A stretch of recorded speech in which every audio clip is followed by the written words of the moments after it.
The following video was captured at night by a woman whose opening words alone set the tone. She's mid-sentence, asking where they come from, as if she's already been watching something long enough to form a question, when the darkness around her suddenly answers. She's filming handheld, moving through what appears to be near total blackness, and you can hear the nervous edge in her voice before anything even happens.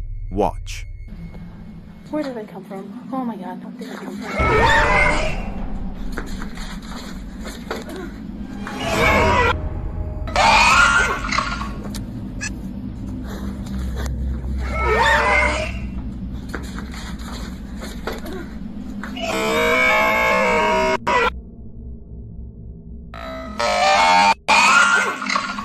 A pale, distorted face, hollow-eyed, wide-mouthed, screaming, lunges out of the dark directly at the camera, and her reaction is immediate and physical, the kind of visceral flinch that's hard to fake. The slow-motion replay makes it worse, not better, because you get a clearer look at what rushed toward her, something that doesn't look quite human, with a gaping expression that some viewers immediately described as a screaming entity or a wraith-like presence caught mid-manifestation.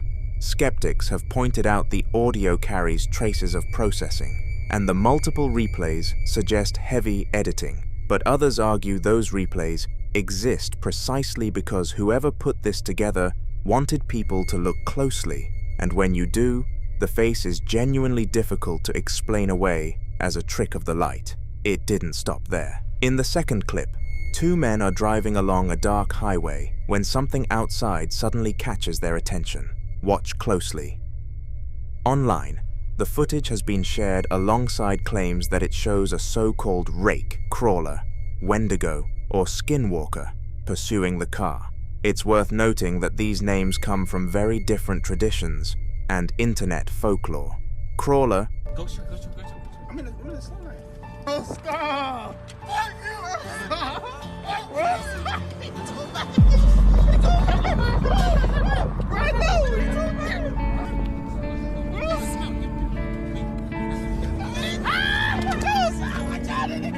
or rake sightings largely originate from modern online horror communities, while the Wendigo belongs to the traditional beliefs of several indigenous Algonquian peoples and is far more culturally specific than the internet versions often suggest. Likewise, Skinwalker refers to a figure from Navajo tradition and shouldn't be treated as a catch-all label for any unexplained creature. Still, that hasn't stopped viewers from speculating. Two clips, two different people, two encounters that end with the same instinct to get away as quickly as possible. So if you found yourself in either situation, would you stop to get a better look or keep running?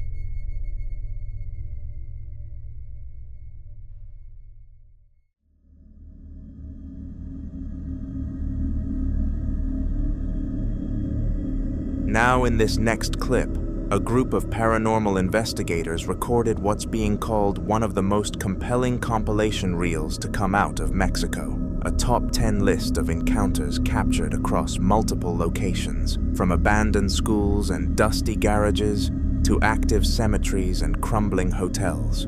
Each location carries its own history, its own reported presence, and its own set of witnesses who weren't expecting what they found. The segment we're focusing on takes place at a location identified only as the Foro de la Niña Fantasma, roughly translated, the Forum of the Ghost Girl, a dark, backstage-style interior space at nighttime, where a woman is alone, speaking in a low voice, asking for some kind of sign. Watch closely.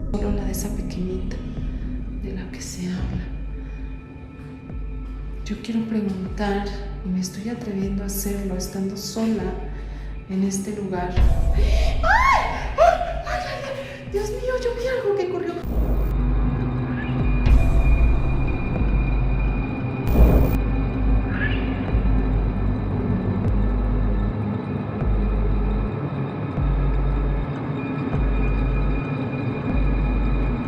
What she catches isn't in the room directly in front of her, it's in the reflection. A small, dark, child-sized figure runs quickly from right to left across the reflected space behind her. and if you watch the replay in slow motion, the figure's movement is unmistakable, low to the ground, fast and child-shaped. Some viewers immediately attach the name La Niña Fantasma to it, consistent with a legend tied to this specific location, describing the restless spirit of a young girl said to have passed away there. Others are more cautious, pointing out that reflections in dimly lit spaces can distort shapes in unpredictable ways, and that what reads as a running child could, in theory, be a shadow cast by someone off-camera. But the skeptical explanation gets harder to hold onto when you consider that the woman herself was reportedly alone, and her reaction, that immediate, unscripted scream, doesn't read like someone who staged what they just saw. Across Latin American paranormal traditions, child spirits occupy a specific and deeply unsettling category. Unlike adult apparitions, child ghosts are often described not as malevolent, but as confused or trapped, drawn to places they knew in life, repeating patterns without understanding why. The Foro de la Niña Fantasma was already known among local investigators before this footage surfaced, which is part of why so many viewers found the clip so difficult to dismiss. The location had a reputation. This just added to it. Whether that running figure in the reflection is the spirit this place is named for, a trick of the light, or something else entirely, no one knows.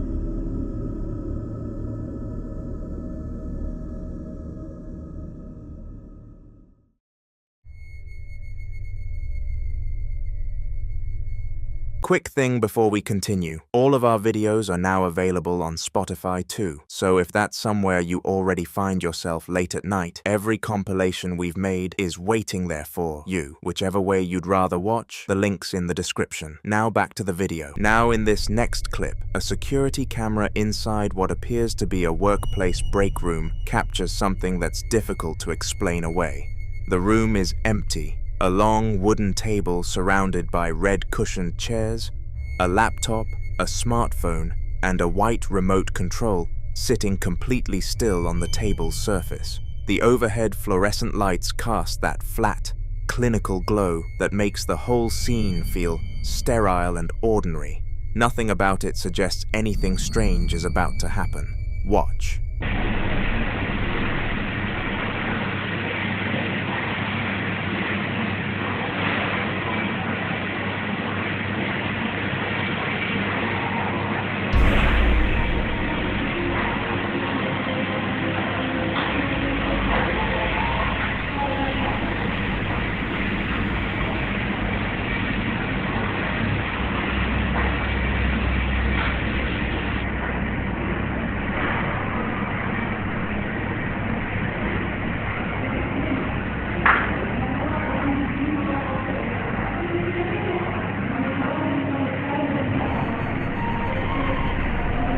The white remote control begins to move on its own, smooth, steady, and in a perfectly straight line, before coming to a stop near the center.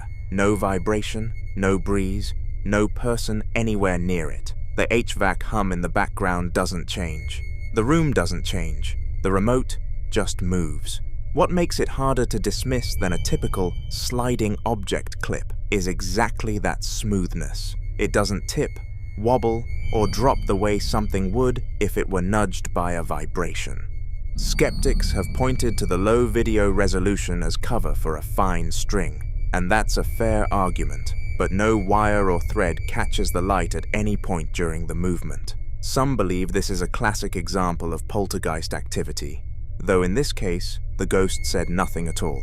Then the second clip, recorded in what looks like the same building or a nearly identical break room, makes the first one feel almost tame by comparison. Watch.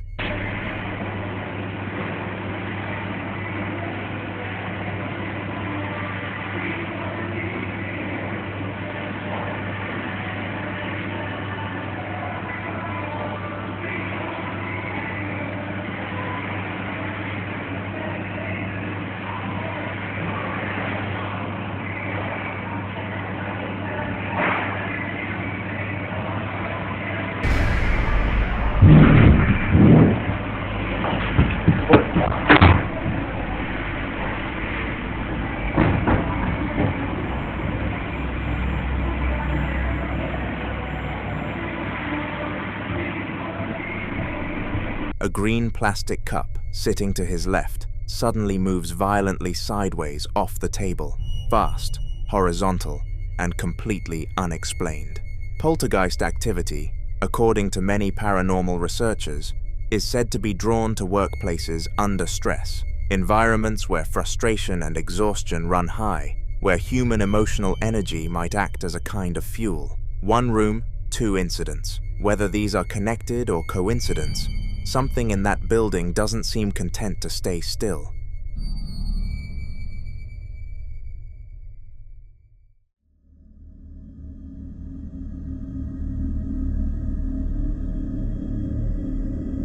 This next clip was recorded by a static security camera on the night of November 21st of 2008 at around 8:55 p.m. A narrow, cluttered hallway shot in grainy monochrome, the kind of footage that feels like it was never meant to be seen by anyone. No one is visible, nothing moves. The shelving unit, the closed doors, the mirror at the far end of the hall, all of it completely still until something appears. Watch.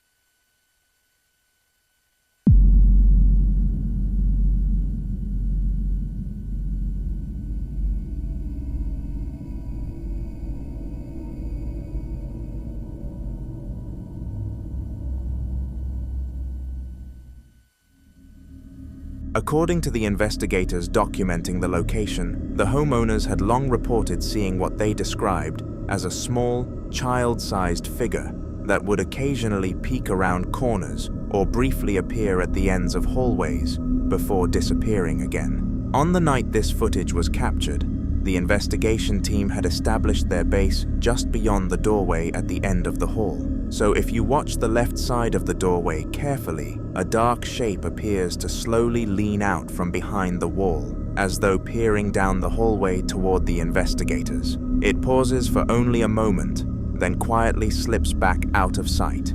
Across countless reports of alleged hauntings, one of the most commonly described behaviors isn't dramatic objects flying across rooms. It's peeking. Witnesses often describe small figures briefly leaning around door frames, watching from hallways, or disappearing the instant they're noticed. Paranormal investigators sometimes refer to these as peekaboo apparitions, claiming they display curiosity without fully revealing themselves. Whether this was simply an unfortunate shadow, a member of the investigation team, or the very figure the homeowners claimed had been watching them for years, the camera leaves that question unanswered.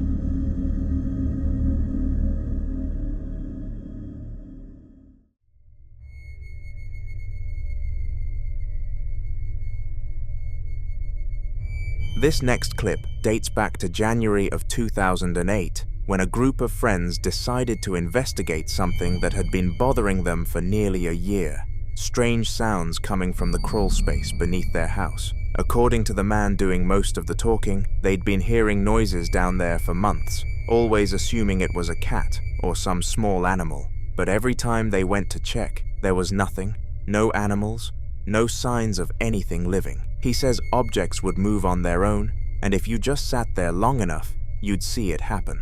So one night, they grabbed a night vision camera and a flashlight and headed down to finally get some answers. Nicole and the others cluster nervously at the entrance while one of the men reluctantly agrees to go in first. Watch. We've lived here for about a year and we always hear noises coming from this place. We think it's a cat, but we go in there and stuff moves and we turn on the lights and we look all over. There's no cats or there's no mice, there's no animals at all. You can't find any. But if you just sit there and wait, you see things actually move, and it's like, you know, you shine lights everywhere, you can't see anything. Turn on your flashlight. Okay. No, but seriously, dude, if you die, I have to go home, and that's not very fun. No, that's hilarious. We locked it! What? No, it's not locked, dude. Check it out. Do it again. Say that again. Dude, somebody's told to live down here. Alright, wait. We're okay. What are you doing? Is it on? Yeah, what's going on? Alright. Dude, I'm not going in there. Nicole, I think you should go. Dude, there's spider webs. You know what? All right, dude, fuck it. Let's leave. Just afraid of spiders. Dude, come on. What? All right, I'll go. All right, let me get some footing here. It's kind of hard.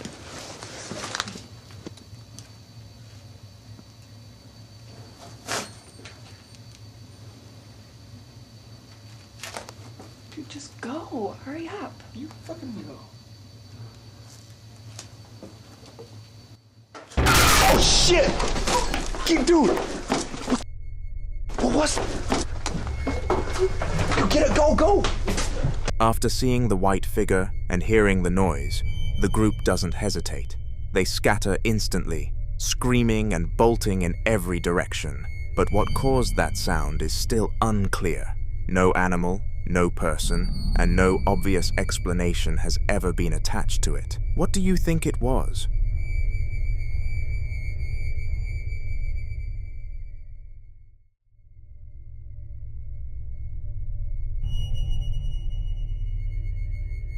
On the night of February 2nd of 2011, at around 11:30 p.m., a woman was filming her friend Michelle playing the electronic drums in the basement. A casual, light-hearted moment, the kind you record to send to someone who's been away. The person behind the camera is cheerful, telling the intended recipient that Michelle's getting really good, that she might have some competition when he gets back.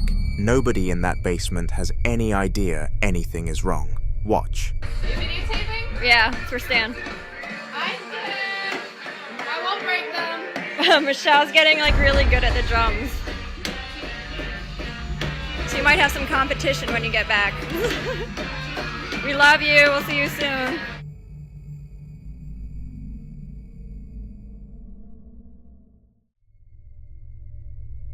Standing completely still in the dark recessed area to the right of the shelving unit, barely visible unless you know where to look, is a pale, slender figure with dark hair and discernible facial features, just watching. It doesn't move, not once, for the entire duration of the recording. What makes this so unsettling isn't a sudden scare or a sound that shouldn't be there, it's the stillness. Michelle is smiling, playing drums, completely at ease, while whatever that is stands a few feet behind her in the shadows, patient in a way that feels deeply wrong. Some viewers think this is a classic example of a residual haunting, a presence so fixed to a location that it doesn't acknowledge the living at all. It simply occupies the space. Others take a darker view, pointing to the way it appears to watch rather than wander, suggesting something aware, something with intention. The zoomed-in replays make the face harder to dismiss. There's enough detail there to rule out a coat on a hook or a trick of shadow, according to many who've analyzed the footage closely. Two women recorded a fun moment to share with someone they love, and they had absolutely no idea they weren't alone down there. So what was standing in that closet, and how long had it been there before they turned the camera on? In the following video, a man is up at 3:30 in the morning when he starts hearing strange noises in his apartment. And before he even goes looking, something has already made itself known. He notices the bathroom light is on, even though there's no one else home. That detail alone is enough to make him nervous, but as he slowly pans his phone camera toward the darkened hallway at the far end of the room, the footage catches something that stops him cold. Watch. Son las 3:30 de la noche y estoy escuchando ruidos muy extraños. Lo más perturbador de todo es que la luz del baño está prendida y no hay nadie. No hay nadie. Voy a apagarla porque neta me está dando... Hay alguien al fondo. Hay alguien al fondo. Hay alguien al fondo. Ya no hay nadie.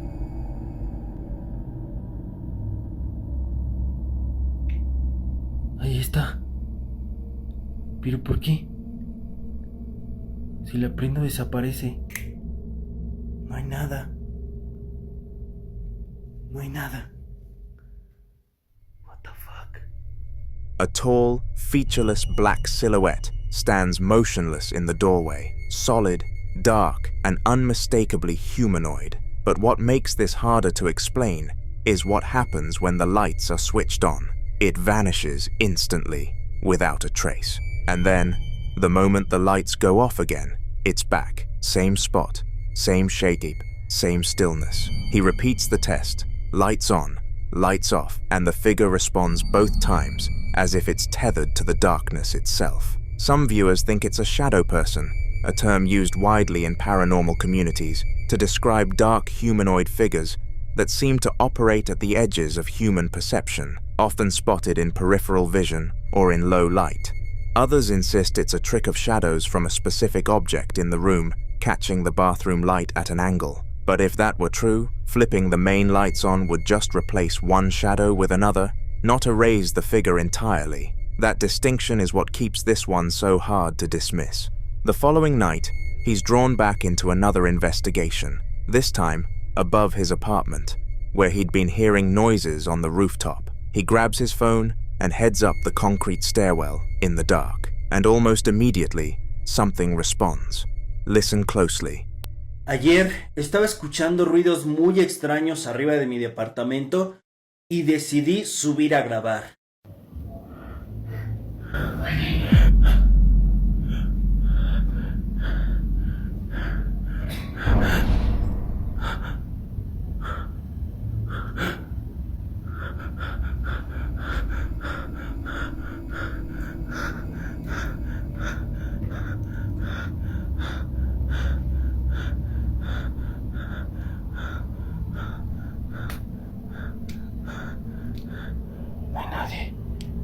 No hay nadie.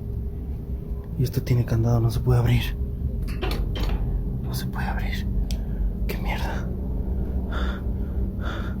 Yo ya me voy de aquí. Un rostro claramente se alcanza a ver cuando la puerta se abre sola. Claramente se escucha que me están diciendo oye en el video.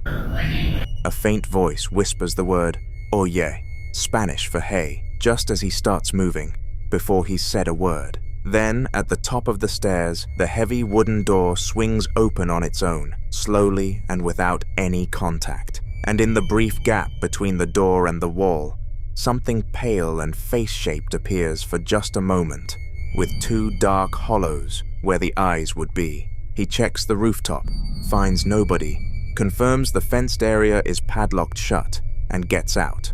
The disembodied whisper is what unsettles viewers most, because it comes first, before the door moves, before any visual anomaly, as if whatever was up there already knew he was coming. 2 nights, 2 encounters, both in the same building. Whatever it is, it doesn't seem to be going anywhere.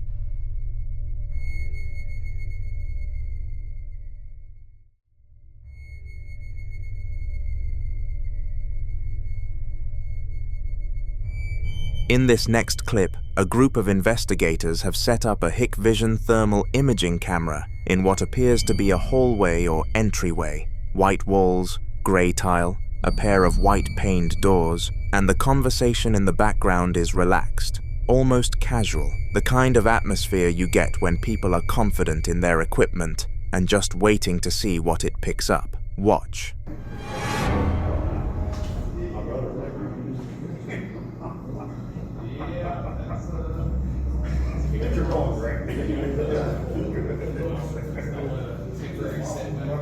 No, it's not. I mean, I called it once right away.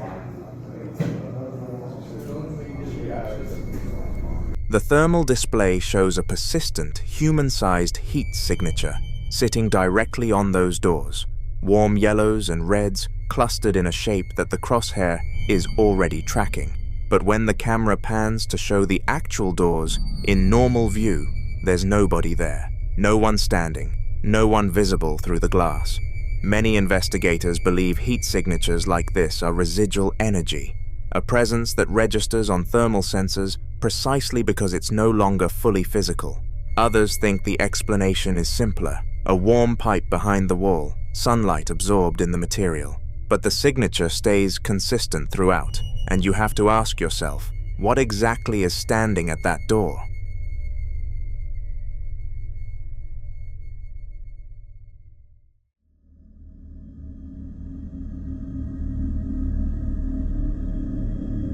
Now, in this next clip, A young woman in Connecticut was stepping inside her house late one night in June of 2021, her Ring camera catching everything from the front porch. She'd been standing outside for a moment, waiting, and you can even hear her say, "Because it's not fully dark yet," to someone inside. Casual and completely unbothered. Nothing about the moment feels off. Watch. Because it's not fully dark yet.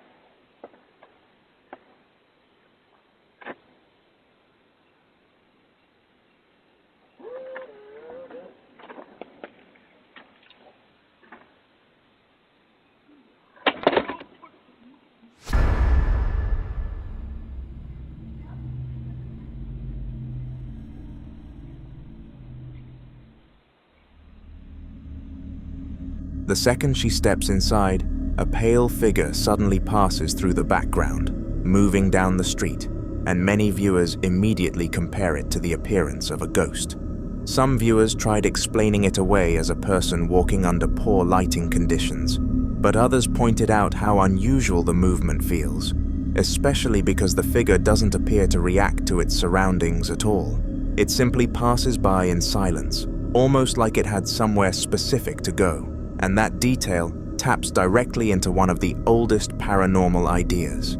Across multiple cultures, there are stories of road ghosts, or wandering apparitions, figures believed to repeatedly travel the same streets, paths or routes be connected to unfinished business, sudden death, or routines they carried out in life. So what do you think? A ghost or something else?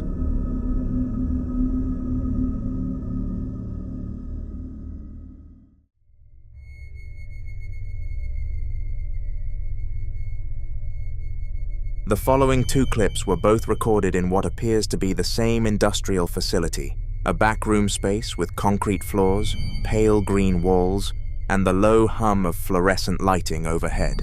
The kind of place that's unremarkable on every other night. In the first clip, which was captured by what looks like a fixed security camera, the room is completely empty.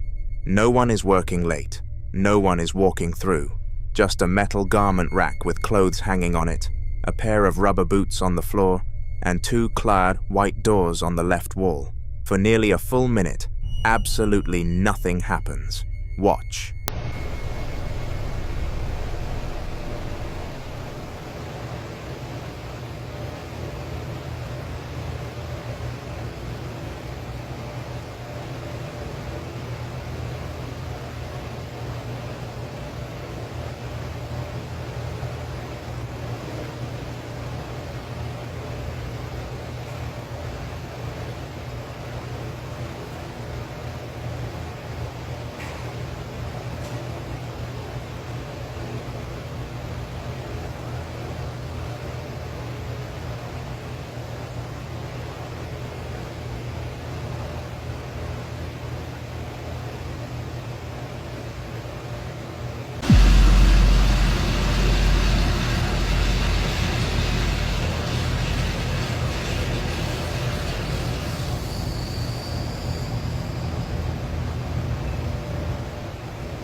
The leftmost door swings open abruptly, fast, smooth, and with clear intention, and at the exact same moment, a loud rush of sound fills the room, almost like high-pressure water suddenly forcing through a pipe. And if you look closely at the boot, you'll see it moving like someone trying to turn from one direction to another. But the thing is, no one was wearing the boot. Then the doors start opening, locker after locker. A lot of viewers who've watched the full footage describe it as one of the most sustained, escalating sessions of unexplained activity they've ever seen. Not one event, but a cascade that keeps building until it becomes impossible to stay. Then in the second clip, recorded at night in what appears to be a security or guard room inside the same building, a man sits alone, coughing and breathing heavily, his camera pointed at a closed white door. He's not calm. You can hear it in every breath. He starts speaking in Vietnamese. "There's no one here at all," he says. And then, "It's knocking right at this door." Because it is. 4 loud, distinct knocks hit the other side of that door, one after another, and the man's voice shifts from fear into something closer to fury. Listen closely.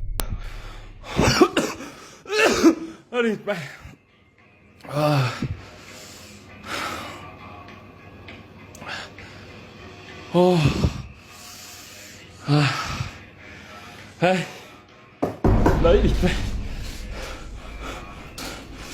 Phòng cửa khóa hết đấy. Cái gì? Địt mẹ. Không có ai luôn nhá. Nó gọt được cửa này luôn này. Con người đâu được, con người lúc này mà mình đi ra mở cửa là thấy rồi à.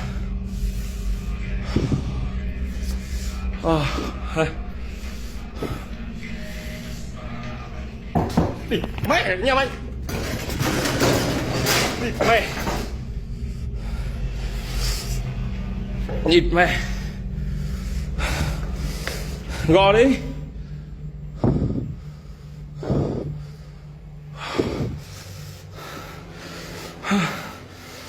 Gò đi, đó. Không có ai mà nó gò cửa này giờ đấy. He charges the door, kicks it open, sends the chairs stacked in front of it crashing to the floor, and finds a long, empty corridor. Lockers, a sink, a clothes rack, hard hats on a shelf. Not a single person. He circles the whole room, daring whatever knock to do it again. It doesn't. 2 clips, same building, same impossible pattern. Something moving through a space where nothing should be. So what do you think was on the other side of that door? Because whatever was in that facility that night, it wasn't interested in being found.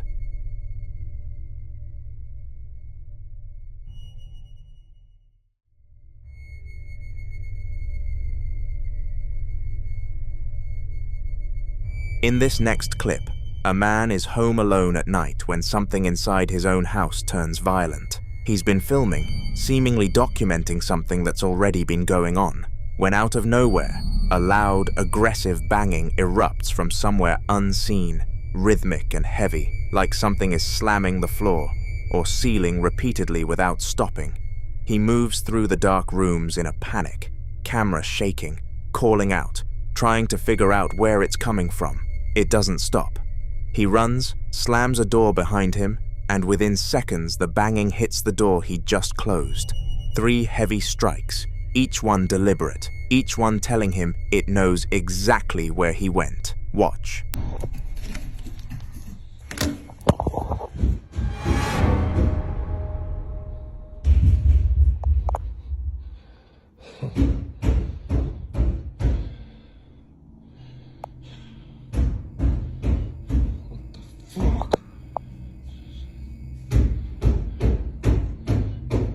Hello? Hello? No. Hello? Hello? Fuck.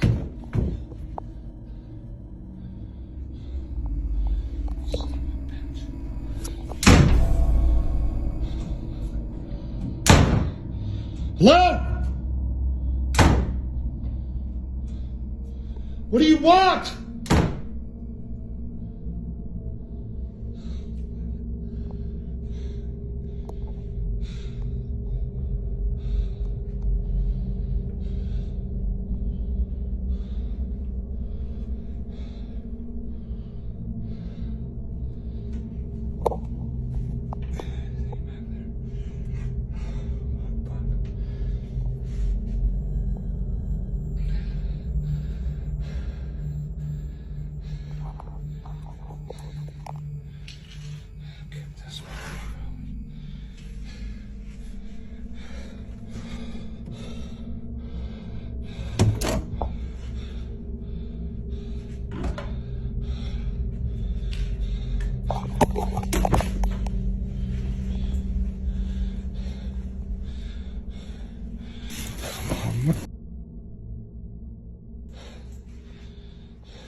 What makes this so hard to dismiss is how the source of that banging never becomes clear.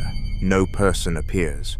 No animal. Nothing visible explains the force behind those sounds. Some believe this is classic poltergeist behavior, a term rooted in German meaning noisy ghost, typically associated with chaotic physical disturbances and a sense that something is reacting directly to the person present. Others think the energy here feels less random and more targeted, like whatever's in that house wasn't just making noise, but responding. You can hear it in how the banging follows him. What do you think it wanted?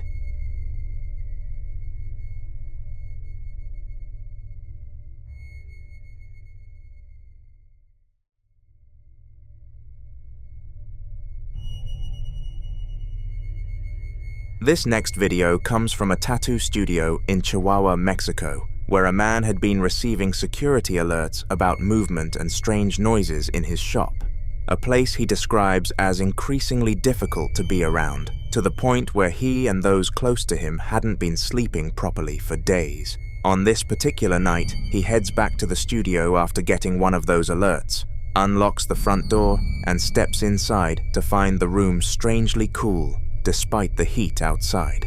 Watch. Se fue el flash a mi teléfono. Y eso que traigo bastante batería.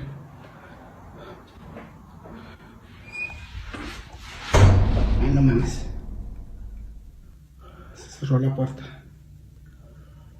Oigan, nada más voy a apagar y retirarme porque estos días no he podido estar a gusto, la verdad. No hemos podido dormir y mire. Bueno, nada más quería venirles a enseñar un poquito de lo que pasa aquí en el local y de lo que ha sido. Ah, el perro. De lo que ha seguido sucediendo, no ha cambiado mucho, nada más se ha quedado un poco repetitivo, por decirlo así. Bueno, los dejo porque esto se está poniendo mal vibroso aquí adentro. Hasta luego y muchas gracias por ver.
He sees a book lying flat in the middle of the wooden floor.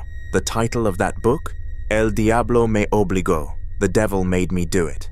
He laughs it off a little, calling the ghost creative, but you can hear something tighten in his voice as he keeps moving through the space. He decides to go quiet for a moment and let the security camera record on its own, and that's when his phone light abruptly cuts out despite having a full battery. 3 things happen in quick succession that are difficult to dismiss. His phone goes dark without explanation, the bathroom door slams shut on its own with a sharp, echoing bang that sends him straight toward the exit, and then the security footage, recorded automatically while all of this was happening, shows a bright white orb hovering around the head of a porcelain doll on the yellow cabinet before disappearing, followed by that same book being violently thrown off the shelf and landing flat on the floor with a second loud bang. That's not a book sliding, it's pushed outward, off the edge, with force. Many people who've watched this point to the combination of the cold spot, the phone cutting out, and then the physical activity as a classic escalation pattern. The kind where whatever is present seems to be building towards something other than just passively existing in the space. Some believe the orb near the doll is significant, since objects with fixed, staring faces, dolls especially, are often described in paranormal communities as focal points, things that draw or anchor a presence. Others think the book choice wasn't random at all, that something in that room selected it deliberately. Skeptics will say the door could have been caught by airflow and the book by an unstable shelf, but the security footage makes that harder to argue because you can see the book move outward, not downward. He leaves the shop that night, and based on what he said before walking out the door, it doesn't sound like he planned on going back anytime soon. And honestly, given everything that studio captured in under 6 minutes, can you blame him? The following clip dates back to June 28, 2013, when a man was at home in Arlington, Virginia, during a powerful storm. With nothing else to do, he picked up his iPhone and began recording the storm from his apartment window, capturing 3 short clips simply to pass the time, with no expectation that anything unusual would come from it. Days later, while going through his phone, he considered deleting the videos, but before doing so, he decided to watch them one last time, and at first, nothing stood out. Everything seemed normal, just flashes of lightning and the outline of the storm outside. But after replaying one of the clips a few more times, something finally caught his attention, something that hadn't been visible to him in the moment while he was recording. Watch.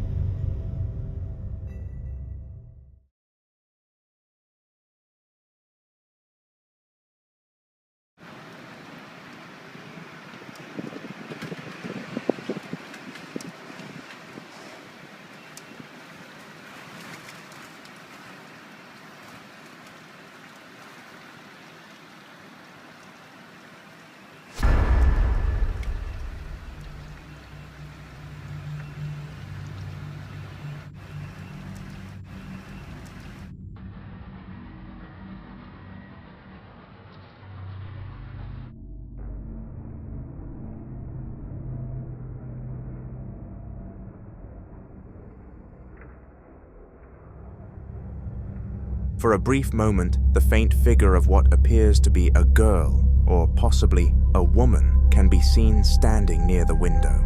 What makes this detail particularly unsettling is the context surrounding it, because there was no power in the apartment at the time, meaning no internal light source that could create reflections, and directly opposite the window is a solid wall, leaving very little room for the figure to be explained as a reflection from outside. He was also completely alone in the apartment when this was recorded, and more importantly, he did not see or sense anything unusual while filming, which raises the question of how something so visible on camera could go entirely unnoticed in real time. Some interpretations suggest that certain conditions, like storms, power outages, and sudden changes in light, can create the perfect environment for unusual visual anomalies, where shadows and reflections behave in ways that can be easily misinterpreted. However, others believe that moments like this, especially when something appears only on camera and not to the human eye, may point to something that exists outside normal perception, only becoming visible under very specific circumstances. Whatever was captured in that clip remains unexplained, and without further evidence or updates, this incident continues to linger as one of those recordings where something is clearly there, but what it actually is has yet to be determined.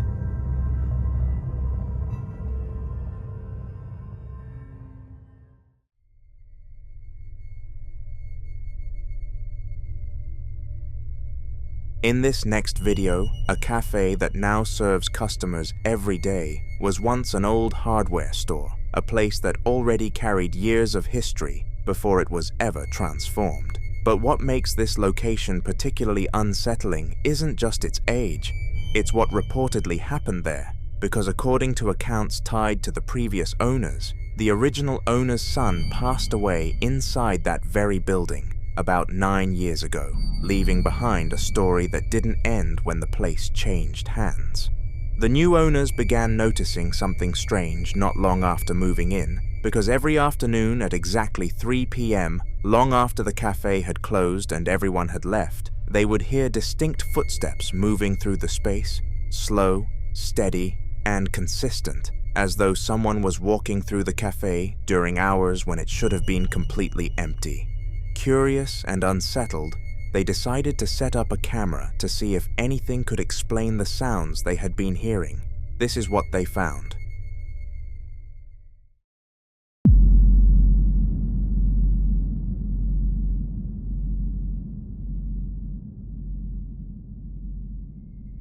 If you look closely, something in the frame appears to move, subtle enough to miss at first, but clear enough on replay to suggest that whatever is moving is not part of the normal stillness of the room.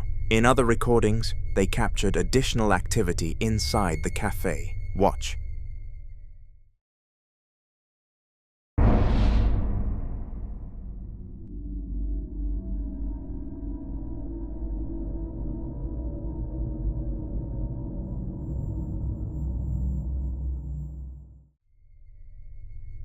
In this clip, a chair moves on its own, with no one present in the store at the time, no visible cause, no disturbance in the environment that could explain the motion, which only deepens the unease surrounding what might be happening there. Moments like this begin to shift the narrative from coincidence to pattern, because when movement is repeated in an empty space, especially in a location tied to a past tragedy, it invites speculation that whatever once occupied that space may not have fully left.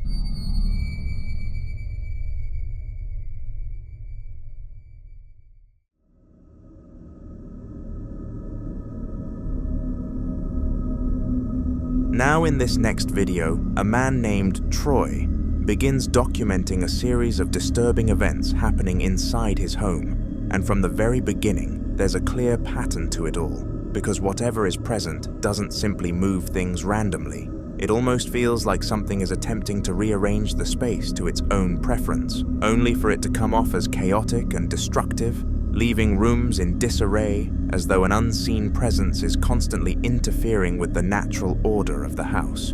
Drawers are left open, objects are shifted out of place, and furniture appears slightly repositioned between moments, not in a way that feels accidental, but in a way that suggests intention, as though something is actively interacting with the environment and reshaping it, even if imperfectly. Watch this. It's getting more intense.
You can hear heavy footsteps, like someone is moving freely from one part of the house to another. The same activity has been reported in multiple areas of the house, including the third floor where his son usually plays, which only adds another layer of concern, because now it's not just about unexplained movement, it's about something potentially occupying spaces meant to feel safe. Watch. It's happening on the third floor, too.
Again, the same stomping, the same scattered movement of objects, but this time accompanied by several orbs drifting through the frame. At this point, the pattern begins to feel less like coincidence, and some warn that repeated disturbances like this can escalate over time if whatever is behind it is not addressed. And that's where it starts to get more unsettling, because if this is something that's growing more active, then what Troy is experiencing now might only be the beginning of something far more intense. So if you've ever dealt with something like this, or have any idea what steps might actually help in a situation like this, share your thoughts. Because in cases like these, sometimes the difference between things getting better or worse comes down to what you do next, and whether or not you understand what you're truly dealing with.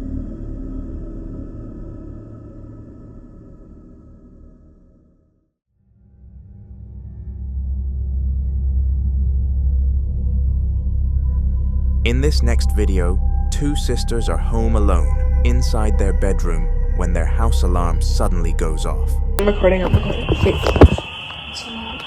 Do you hear that? Can you check the security footage?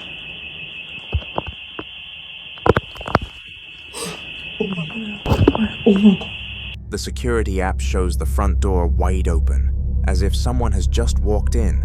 Naturally, they assume it's a break-in, but when they replay the exact moment the door opens, there's no one there. To make things worse, a police siren can be heard outside around the same time, adding to the panic. But that was not all that happened. What is it?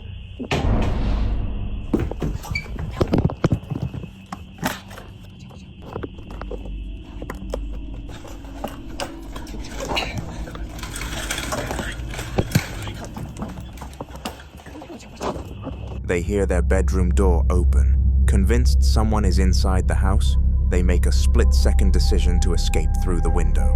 After the footage spread, many viewers blamed the wind, but the sisters posted another clip explaining why that theory doesn't hold. Wondering that maybe the door was the wind, but clearly, as you can tell, you have to kind of force down to close it fully, and there's just so much space between, don't mind.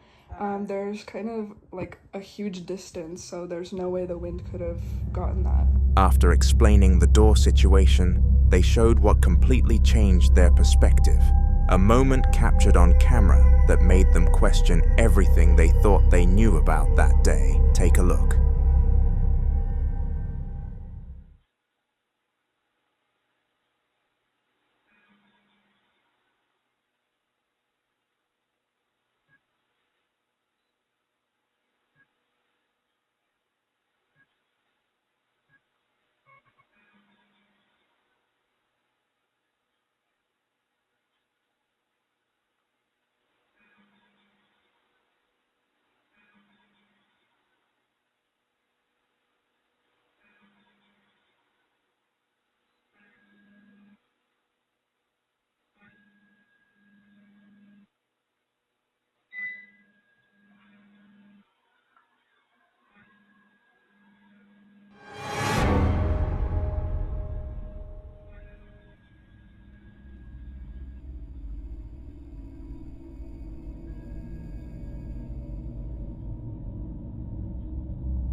Clear.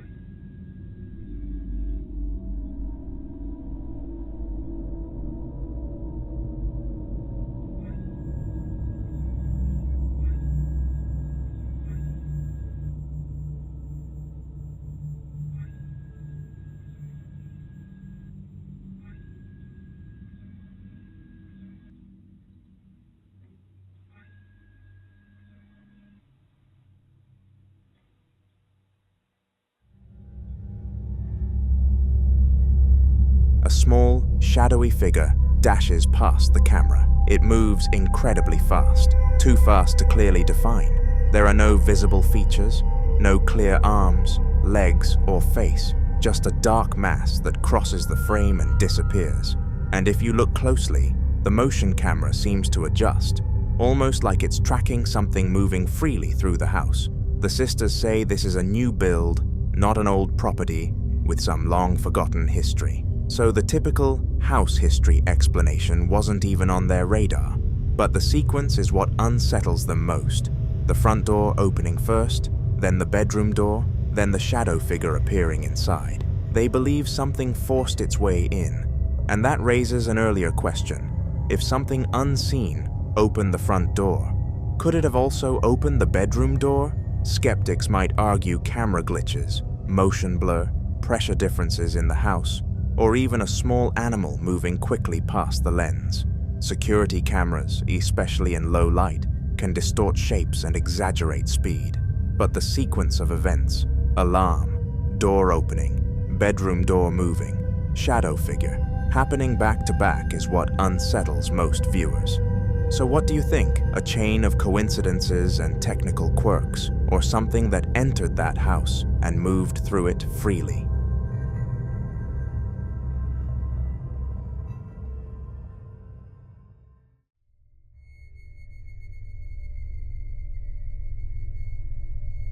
The following clip was captured during a paranormal investigation in San Antonio, Texas, on December 11th, 2016, inside a location that investigators had already described as deeply unsettling long before this footage was recorded, with reports of cold spots forming without warning, faint whispers heard in empty rooms, and an overwhelming feeling of being watched that seemed to follow anyone who stepped too far inside, especially in the darker sections of the building where the air felt heavier and the silence never quite stayed silent.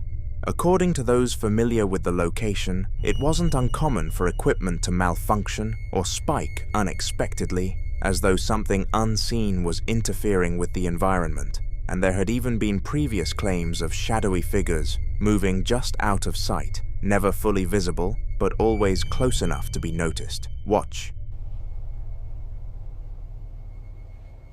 Do you need help moving on?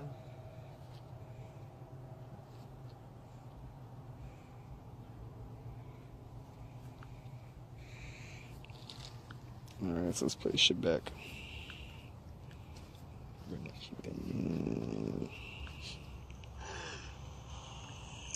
see if we got quiet.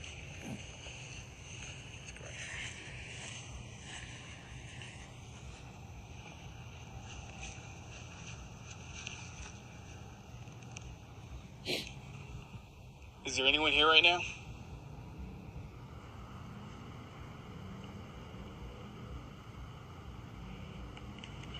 Sign that you are here. Reach out and touch my shoulder. My right shoulder.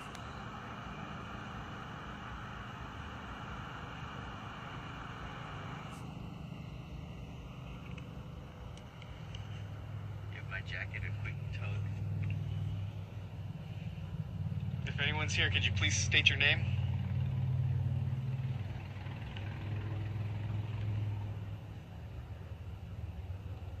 Using my phone because the other recorder died.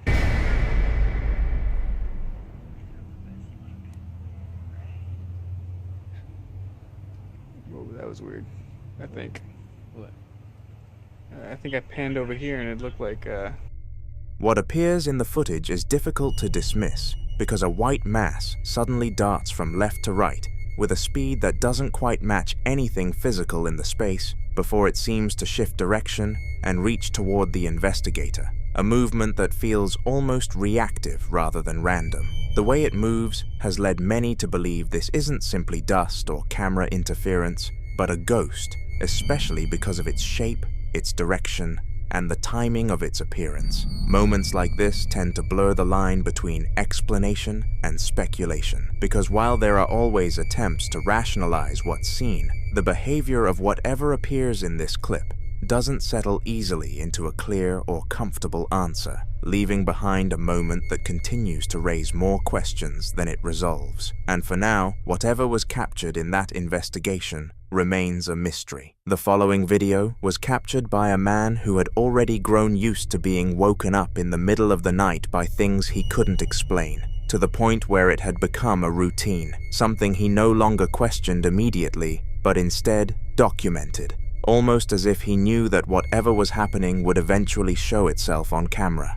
Before this night, he had been dealing with faint knocks at odd hours, objects shifting slightly out of place, and moments where he would wake up feeling like someone had just been standing over him, watching, only for the room to be completely empty when he fully opened his eyes. Over time, it became harder to ignore, especially when he started hearing low sounds at night, scratching, dragging, and at times something that almost resembled breathing, close enough to feel real, but never visible long enough to confirm. So when it happened again that night, when a loud sound suddenly pulled him out of sleep, he reached for his phone, hoping to finally catch something clear enough to explain it all. What he captured instead only made things worse. Watch.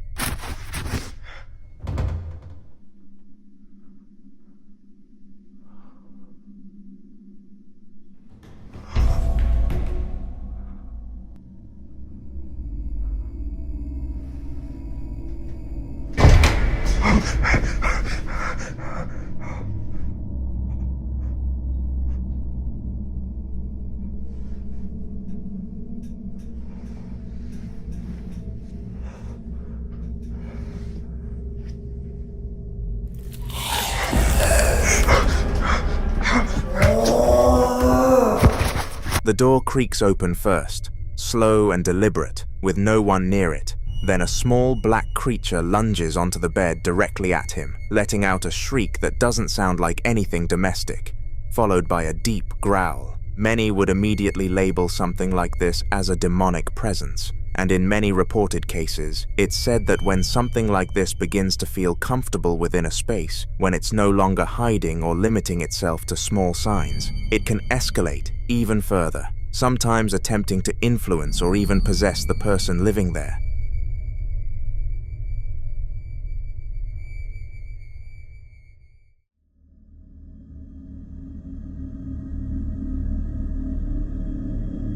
In this next clip, a man in Chihuahua, Mexico, had been running a studio space he'd been using for work. A cluttered, horror-decorated room filled with vintage masks, a porcelain doll, and a large, ornate mirror. He'd already lost a week's worth of security footage because the cloud trial on his camera system expired before he could save anything locally. Then, on a Tuesday night, while he was away recovering from an eye injury, his security camera triggered a movement alert at 9:10 p.m. He ignored it at first. It wasn't until Thursday that he finally came back to check, and that's when things got harder to dismiss. Watch.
The security camera, the kind set to tracking mode, begins panning slowly across the empty room on its own, as if following something invisible. Then, a door that was slightly ajar in the background swings fully shut with deliberate, unhurried force. The doll by your right also moved without anyone in sight touching it.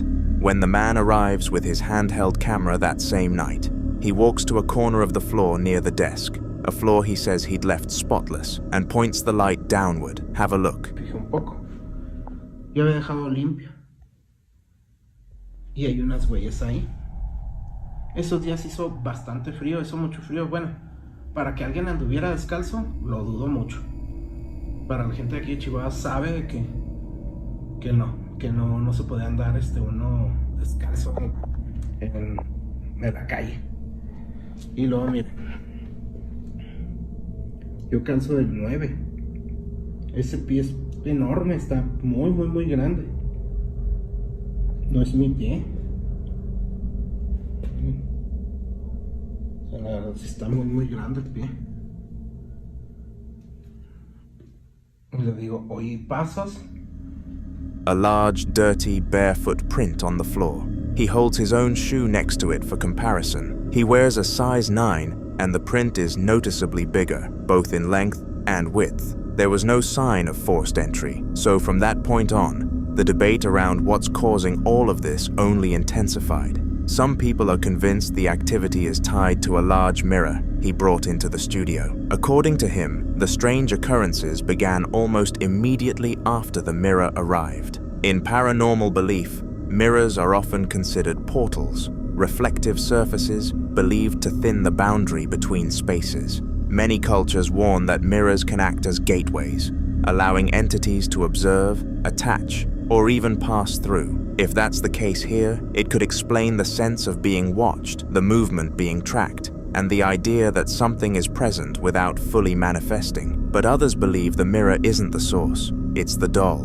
Dolls act as vessels, not necessarily haunted at first, but capable of housing or attracting a presence over time. The fact that the doll moves during the footage and that disturbances seem more physical, doors slamming, objects shifting, leads many to think the doll is what's anchoring whatever is inside that studio.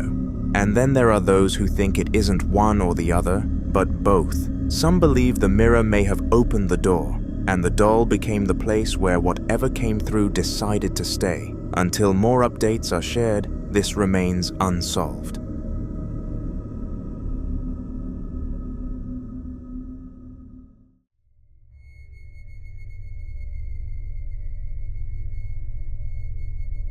Now in this next clip, a couple decides to do something many people would strongly advise against. Sitting together in a darkened room, candles flickering around them as they place their hands on a Ouija board and ask whatever might be listening to make itself known. Watch. Before this moment, they had already experienced strange activity in their old apartment, which was located right next to a hospital, a detail that, for many people, immediately raises questions, because places like that are often associated with intense emotional energy, loss, and unresolved moments that some believe can linger. They reported hearing unexplained sounds, feeling watched, and noticing subtle disturbances they couldn't explain, which led them to wonder if something might have attached itself to them. So when they moved into their new place, instead of leaving it behind, they made a decision that would change everything, using the Ouija board to find out if whatever they had experienced before had followed them into this new home. Watch. Anybody there?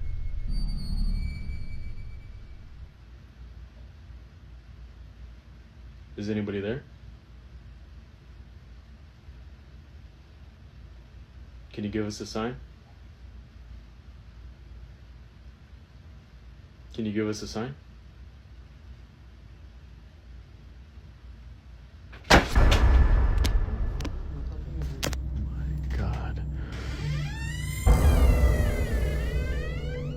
Oh my god. There's no way. There's no way. Dude, there's nobody in here. There's nobody in here. What is going on? Oh. Some viewers believe this confirms their fear, that something from their old apartment may have stayed with them, something that didn't leave when they moved. But others argue something far more unsettling, that it wasn't about something following them at all, but about what they may have invited in at that exact moment by choosing to use the board. And that's where the situation takes a more serious turn. Because people familiar with how these sessions are traditionally handled were quick to point out a critical mistake, something that might seem small but carries heavy implications in paranormal belief. The fact that they removed their hands from the planchette without properly closing the session or saying goodbye. According to those beliefs, that final step isn't optional. It's meant to close whatever line of communication has been opened by skipping it. Many believe they didn't just stop the session, they left it unfinished, leaving what some describe as an open doorway, something that doesn't simply close on its own. On another day, they decided to do it again. Is anybody there?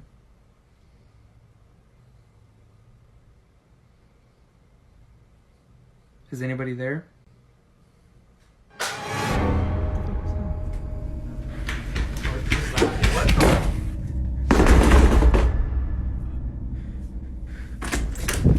No. Jacob, we have to get out. We have to get out. Moments like this are often used as examples when people talk about the risks tied to using a Ouija board, not because of what is guaranteed to happen, but because of what can happen when boundaries aren't understood or respected. The idea isn't just that something might respond, but that once that line is opened, it may not always be clear what exactly is responding, or whether it intends to leave when you're done. And that's the part many people overlook, because it's not always about whether something followed them from before. Sometimes it's about what they may have invited in, without fully understanding how to send it back.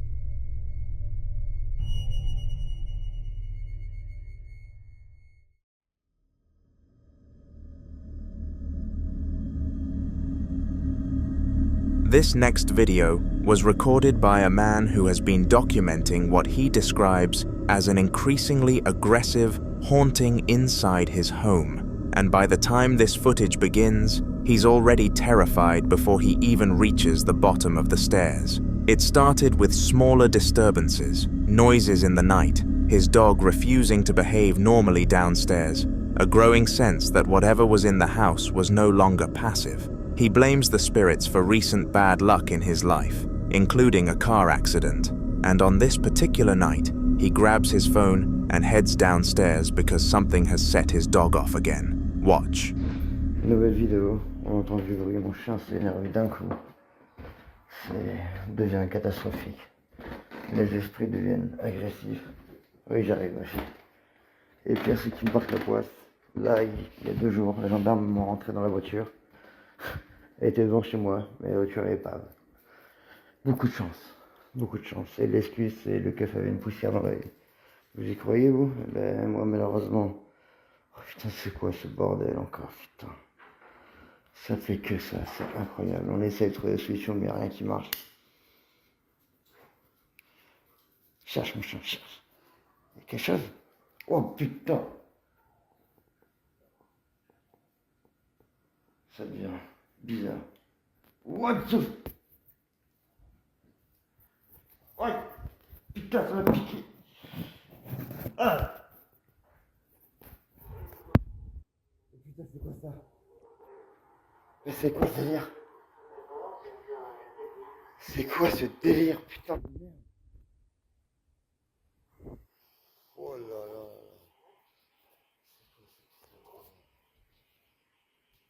Putain, c'est quoi ce délire?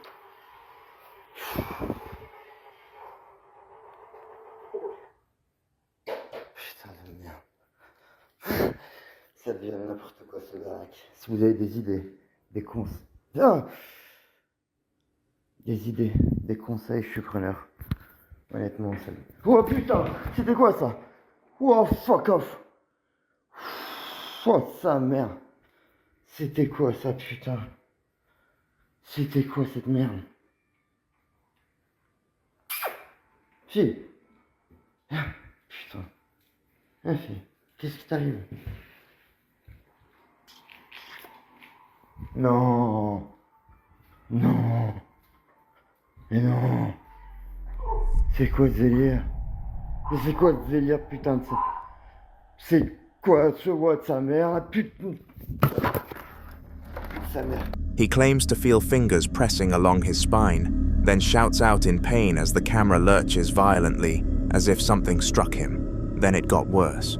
The television switches on by itself, blasting loud, dramatic music into the dark room, and his dog stands near the glass door with her tail tucked, too frightened to move. He uses the remote to shut it off, but within minutes it turns back on, this time changing channels and raising its own volume while the remote sits on the floor in front of it. Some viewers immediately pointed to poltergeist activity, a term used to describe a type of disturbance associated with physical force and object manipulation rather than a simple haunting.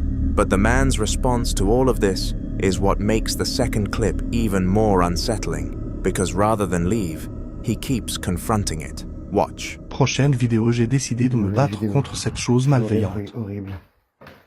Ça fait un moment que j'ai pas fait de vidéo, mais là ça empire.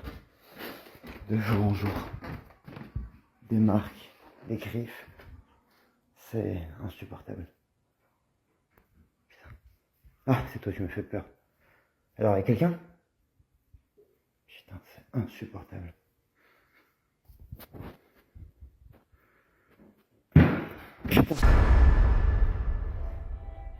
Putain, c'est quoi cette merde encore? Non, mais c'est pas possible.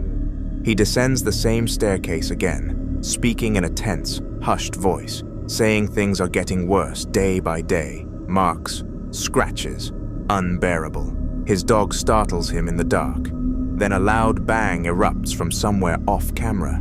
The camera whips sideways, and from inside a closed toy chest, a child's musical melody begins playing on its own. He opens the lid. The music cuts off the moment he slams it shut. For some viewers, a toy activating inside a sealed chest with no one near it lands differently than anything electronic. It feels deliberate, like something announcing itself. And if that's true, the question isn't whether it's still down there, it's whether it ever planned to stop.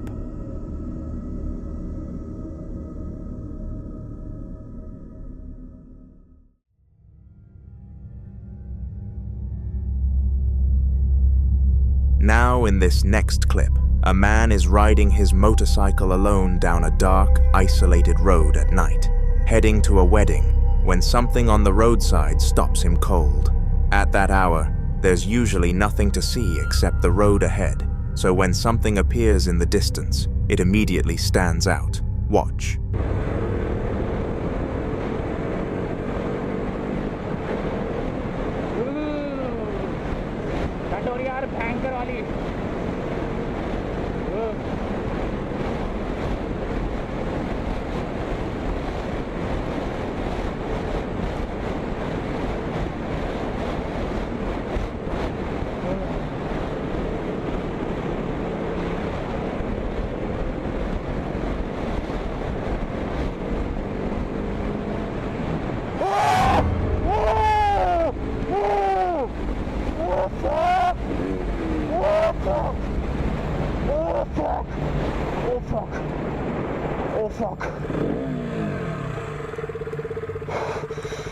Fuck, man.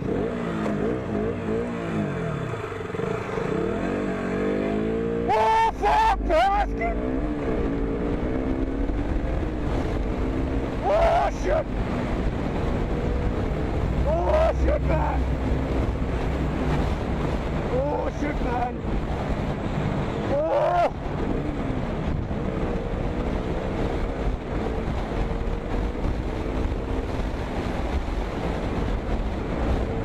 As his headlight stretches forward, it catches the outline of a figure walking along the road, tall, pale, and unnaturally still in the way it carries itself, not reacting to the approaching motorcycle, not stepping aside, just continuing forward, like it doesn't even acknowledge him being there. And that's where it starts to feel wrong. Some viewers believe what he encountered could have been a ghost, the kind often described in roadside sightings, figures that appear briefly, usually at night, sometimes tied to past accidents or tragedies, known to show up without warning and disappear just as quickly, leaving the person who saw them questioning what they just experienced. So if you were riding down that same road, alone, and that figure appeared in your headlights, would you slow down and try to understand what you're looking at?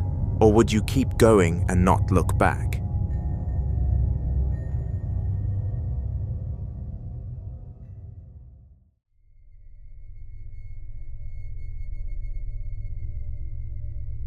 Now, in this next video, a man claims that every single night when he returns to his home, something is already there waiting for him, and he decides to prove it. The building itself looks abandoned in stretches, a barrack-style structure at the end of a dark gravel path, lit only by a single street lamp overhead. One night, he hears footsteps like someone running around the house. Shortly after, this happens.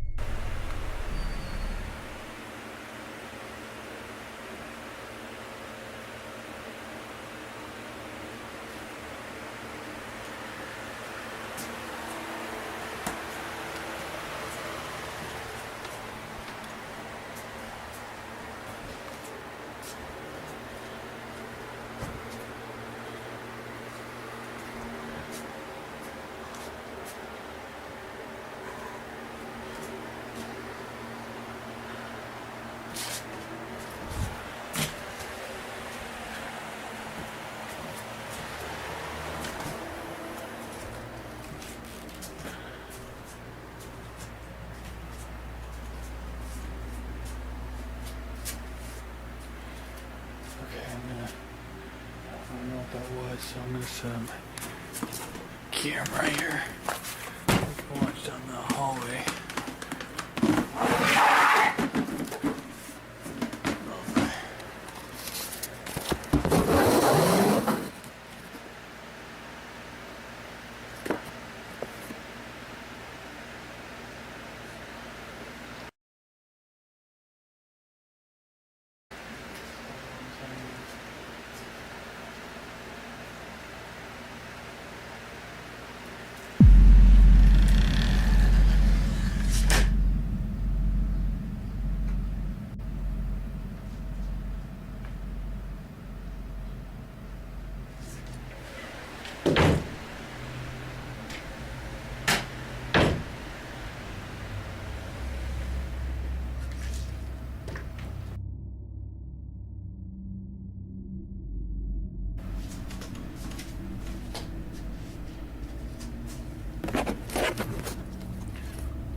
Some viewers believe this kind of activity points directly to a poltergeist, but until more updates are shared, this remains unsolved. The following clips were recorded by a man named Johnny, who has been dealing with escalating paranormal activity inside his home, alongside his wife Cecilia and their children.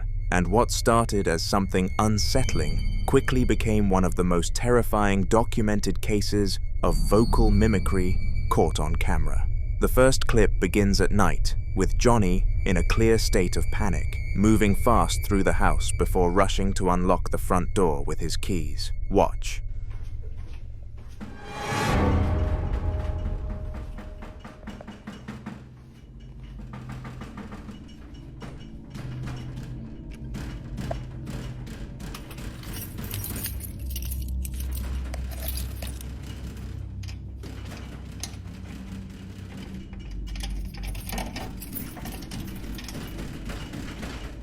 tranquila, ¿eh?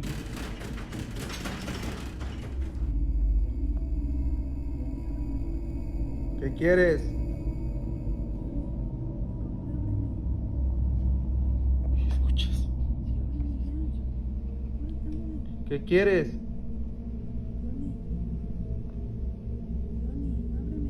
No te voy a abrir. No te voy a abrir. Calma la niña. Tranquila, mami. No te voy a abrir. Vete.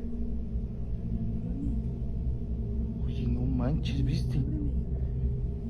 Vete.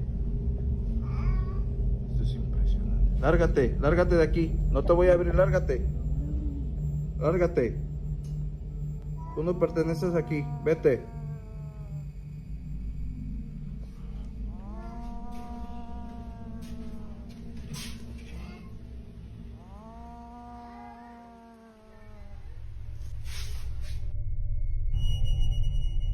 What makes this clip so deeply unsettling isn't just the voice, it's the fact that Cecilia, Johnny's actual wife, is already standing inside the house holding their daughter when that same voice, her voice, begins pleading from behind the curtain, begging Johnny to open the door. He refuses, and when the voice shifts, dropping from a convincing human imitation into a deep, guttural, monstrous groan after he commands it to leave, that transformation is what catches people. Many believe this is a textbook example of what various Latin American and indigenous traditions describe as a nagual, or a shape-shifting spirit, an entity capable of borrowing a person's voice, their face, even their entire identity, specifically to gain access to a home or family. Others point to a more modern framework, the doppelganger phenomenon, where a malevolent double of a living person is believed to appear as a warning or an omen. Skeptics argue the voice could be a neighbor or someone outside pulling a prank, but that explanation doesn't hold up well against the vocal transformation at the end. That sound isn't something a person does. The activity didn't stop there. Later that same night, the family barricaded themselves in the children's bedroom, and what Cecilia told Johnny in the chaos tells you everything. It's getting stronger every time. Listen closely. No manches, Johnny. Otra vez eso, papi. Sí. Tranquila, mami, tranquila, no pasa nada. Pero es que es mi voz. Tranquila, tranquila, no es nada. No tengan miedo, porque si no, eso se alimenta de nosotros, ¿eh? No tengan miedo. Papá, ¿pero quién es? Tranquilos, tranquila, mami, tranquila, ven. No pasa nada. Sí, tranquilos, sí. Escucha, o sea. No, sí está muy cañón, Cecilia. Sí, es que ya cada vez está más fuerte esto. ¿Eh? Ya, bebé, ya, tranquila. A su máquina, no más. Tranquila, mi amor. Ya, ¿qué hacemos? A su máquina, no manches. Ya, mi bebé, ya. Mi amor, te da miedo, Sí. miedo. Sí, mi vida, te da miedito. Tranquilos, no tengan miedo.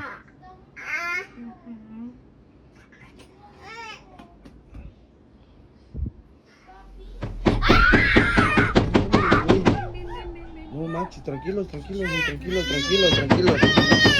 mami, no pasa nada, tranquila.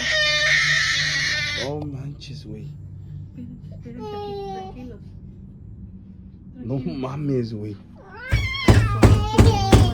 Sí, tranquilos. tranquilo, neto, estás temblando. A su máquina, no manches, güey. A la máquina.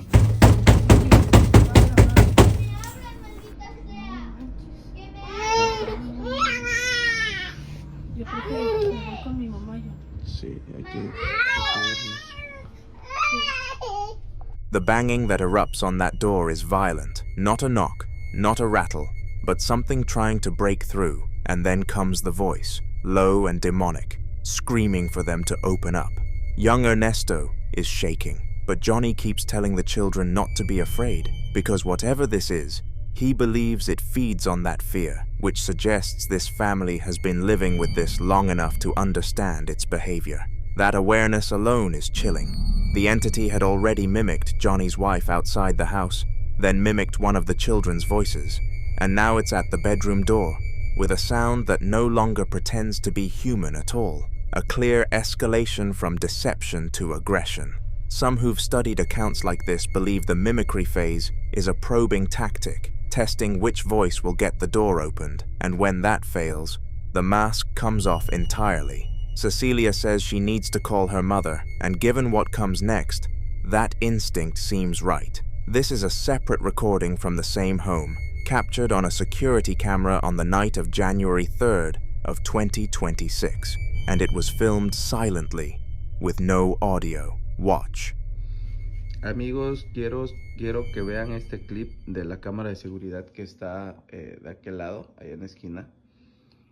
Este lo descargué el 3 de enero del 2026 a las 8:32 de la noche.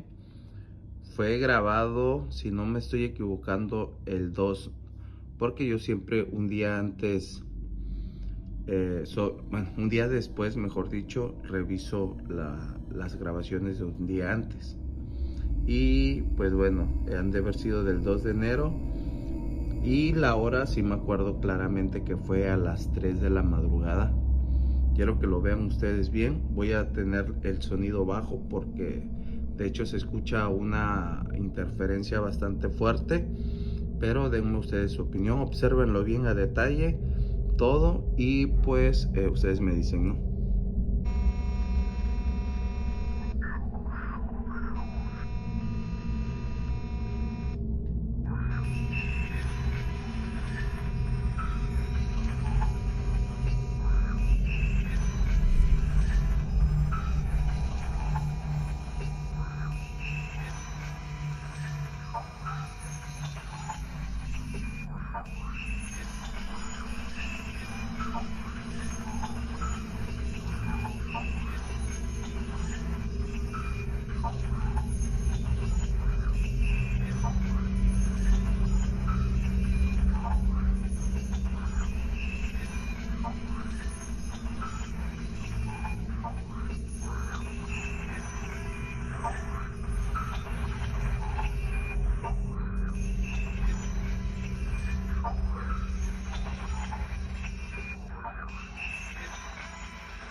The night vision footage shows a bedroom, a person lying still in the bed, a white rocking chair in the center of the room, and standing completely motionless in the dark corner behind that chair. A tall, slender figure with long dark hair and a pale, indistinct face.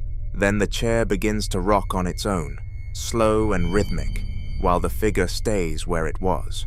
The figure. Most paranormal explanations for a rocking chair focus on presence and energy, the idea that something unseen is sitting there, occupying a space. But this figure is visible. It's standing right there, and it still isn't the one causing the movement. Some viewers think the figure is a shadow person, a term used in paranormal communities to describe dark, humanoid forms often reported standing in corners or doorways, most commonly at night.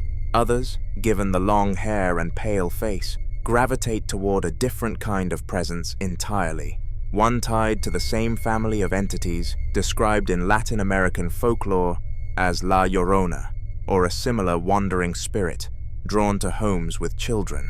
The digital distortion that pulses across the screen as the chair rocks has divided people too. Some call it interference caused by paranormal energy. Others call it evidence of editing. What you can't argue away as easily is the combination, a figure that was already there before the chair moved, watching, waiting, while the family slept. And when you place that footage alongside what happened with the voice mimicry and the violence at the bedroom door, the picture that forms is of something that's been in this house for a long time, patient, deliberate, and not done yet.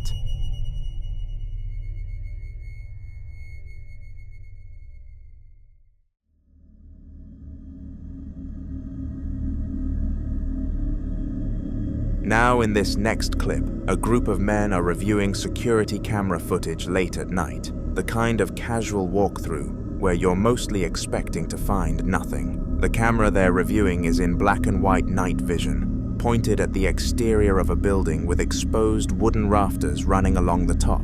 At first, the footage looks completely clean. One of them says, "There's nothing, it's safe, right?" Calm, almost bored.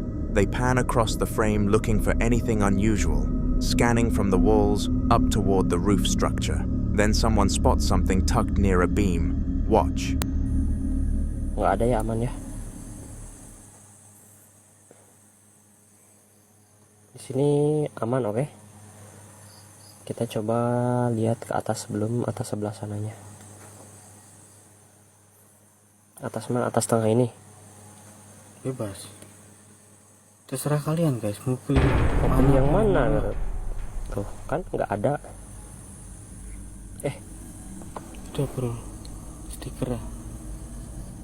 Ntar kita zoom. Stiker itu.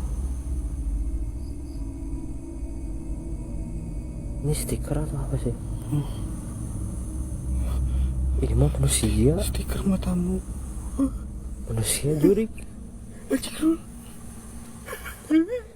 Susulin jangan. What the zoom reveals is a dark humanoid head with two large, perfectly round, glowing white eyes staring directly at the camera from behind a wooden beam, completely motionless. Then it retracts and vanishes. One of the men says, "Manusia jurig," which in Indonesian translates roughly to a human ghost or demon. Some viewers think those eyes rule out anything living, pointing to the unnatural glow and the stillness before it pulled back. Others aren't so sure, but whatever it was, it knew it had been seen.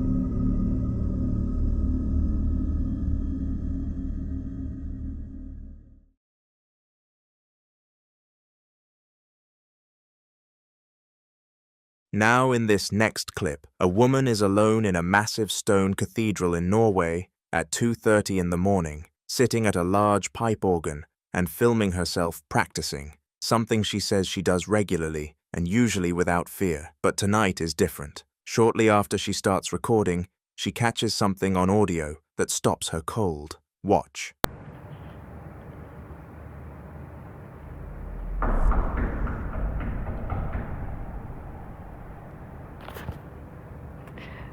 Guys, I love you all. Please don't do this in the middle of the night. It's really scary.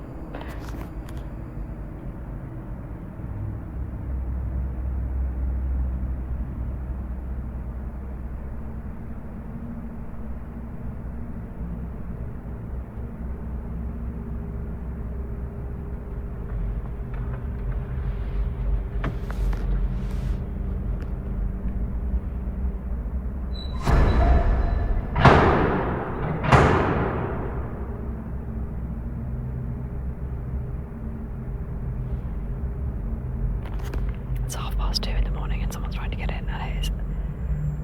I know they can't get in, but it is still scary.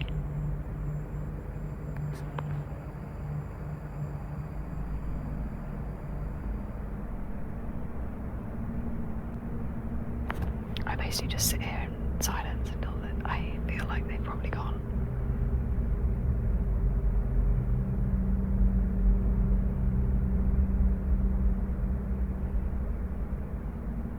But yeah.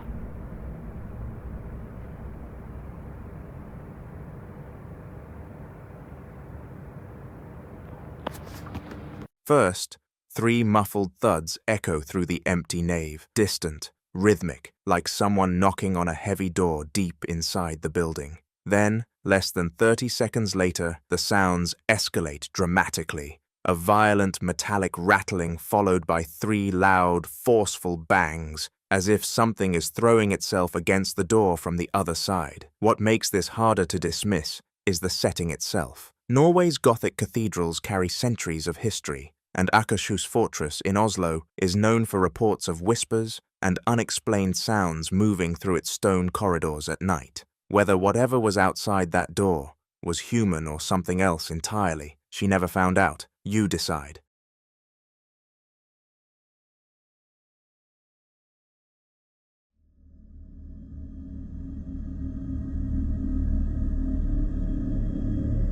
The following video was recorded by a woman who's been dealing with escalating paranormal activity for some time, and by the time she filmed this, she was clearly at her breaking point. She's standing outside an old, dark house at dusk, the kind of low light that makes everything feel heavier than it should, with a stretch of bare trees and dead leaves just behind her. According to her own account, she'd been terrified every single night, and someone had given her a specific piece of advice. Return the camera she found back to the exact spot in the woods where she discovered it. She's not confident it'll work. She admits she doesn't have anything else to try. Watch. So I've been getting a lot of recommendations to bring the camera back, right back to where I found it. Roughly right over there. And I think that's a good idea, I really do, but I'm just not sure if it's gonna work. I'm not sure if it's gonna make any of this stop, but honestly, it's worth a shot. I don't really have anything else to try. I'm getting scared still every single night, and I just don't know what to do, honestly. So I'm really hoping that this is the thing that's really gonna make it stop. I don't really know. While she was talking, the curtain moved, like someone was watching her. What makes her account so unsettling isn't just the fear on her face, it's the implication underneath it all. She found a camera somewhere in those woods, and ever since, something has been happening to her at night. Some viewers think the returned object theory she's following aligns with a belief found in various folk traditions that certain objects can act as anchors for a presence, binding it to whoever carries the object away from its original location. The next day, she decided to check inside the old house to see if anyone was there. Watch.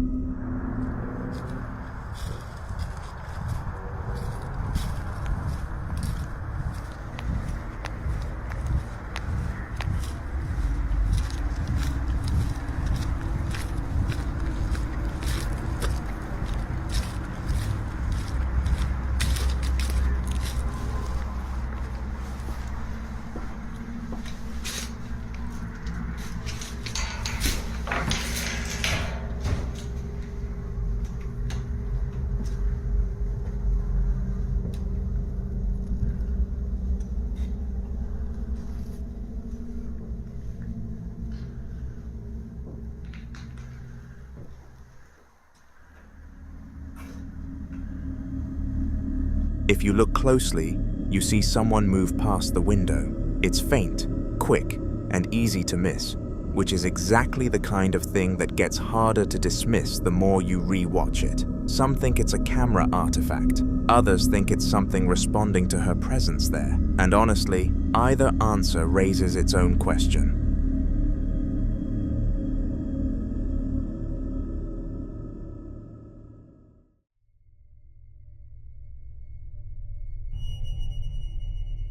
This next video was recorded by a man alone in his home at nighttime, after he heard the sound of glass breaking somewhere below him, a sound that pulled him out of whatever he was doing and sent him straight toward the basement with a night vision camera in hand. The hallway he moves through is cluttered and narrow, stacked with boxes and picture frames, the kind of space that already feels uneasy before anything happens.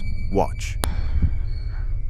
Heard glass break. There's nothing down there but my windows to break.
I'm leaving the house, man. You're done. Catch me if you can. I'm leaving, man. Have it out now. What the do you want?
What you hear at the moment he shouts his taunt is immediate, a loud, percussive bang that responds almost like an answer. Seconds later, a second crash, louder, more violent, sends him screaming, and the camera drops completely, tumbling across the floor and landing face up.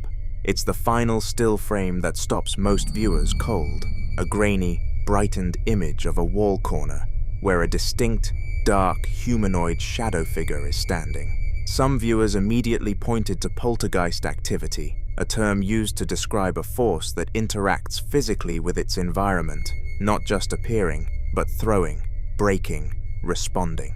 Others think the escalating pattern, auditory first, then physical contact, mirrors what parapsychologists describe as an intelligent haunting, something that doesn't just make noise but reacts directly to provocation. He taunted it.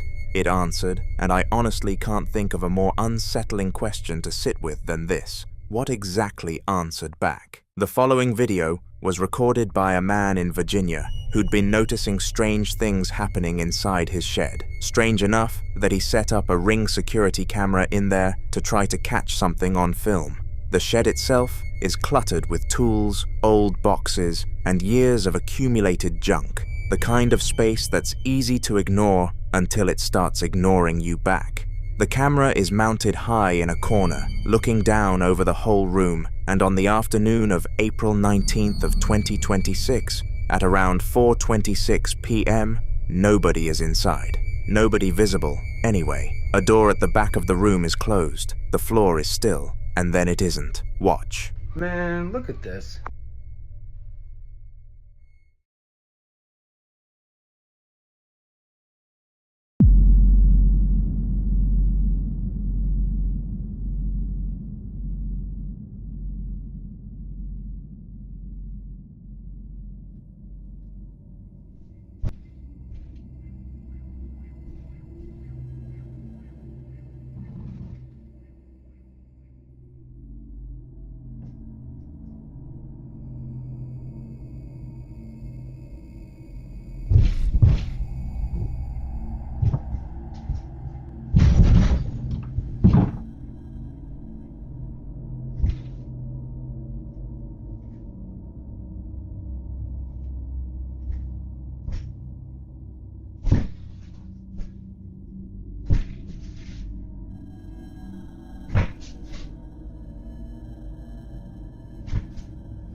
What unfolds over the next few minutes is one of the densest collections of unexplained activity caught on a single static camera in recent memory. A door swinging open on its own, loud thuds and heavy dragging sounds filling the room with no visible source. A ball rolling out of the open doorway and stopping dead. A wooden shelf crashing to the floor, and then, most disturbingly, being lifted back up and out of frame against gravity. And then there's the music. Old-fashioned, tinny, with a female vocalist. Faint at first, then growing steadily louder, as though something is physically walking it closer to the camera's microphone. Right up until a sharp pop is heard, and something lets out a high-pitched cry of pain. When the man-eat enters the shed to investigate, you can hear how shaken he is, breathing heavy, voice cracking, yelling into the dark attic above him, and getting nothing back. What he finds up there doesn't answer anything. Broken nameplates reading Mr. and Mrs. Ronald J. with the surnames snapped clean off, a shattered Rolex-style watch, shot glasses etched with the logo of Sweetbriar College, a women's-only institution here in Virginia, all of it belonging to someone else, someone whose connection to this shed he can't explain. Many viewers think what's captured here is classic poltergeist behavior, not a haunting tied to a location so much as an intelligence that interacts with physical objects, creates sound, and seems capable of responding to the presence of a camera. Poltergeist activity in paranormal research is often described as kinetic, loud, and escalating, the kind of presence that doesn't hide but performs. Others think the objects found in the attic matter more than the activity itself, that whoever Ronald J. was, something tied to him or to whoever he shared that nameplate with, hasn't fully left the space. The shelf being lifted back up is the detail that's hardest to walk away from. Things fall, that's physics, but whatever pulled that shelf back up wasn't working with gravity, it was working against it. So what exactly is living in that shed with him, and does it know he's looking?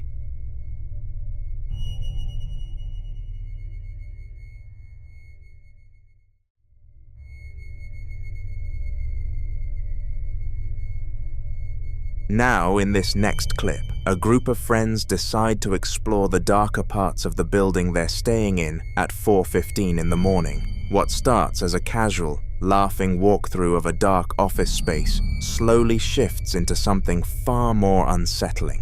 The man filming leads his two friends through room after room, trying locked doors, peering into a cluttered storage area, and eventually unlatching a back door that opens into complete darkness outside. The mood is still light. They're joking, whispering, shining a phone flashlight into corners until they saw something terrifying. Watch.